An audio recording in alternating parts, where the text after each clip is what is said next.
Здравствуйте. Можете дать мне ответ? Школа хорошо или нет? Может, школа не нужна? Сейчас профессия важна. От всех жителей городского округа, от всех родителей поздравить вас с вашим профессиональным праздником.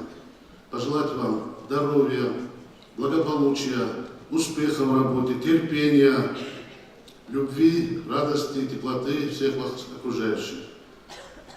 Примите слова искренней благодарности за ваш труд и низкий вам поклон. Учреждение, средняя общеобразовательная школа номер 3.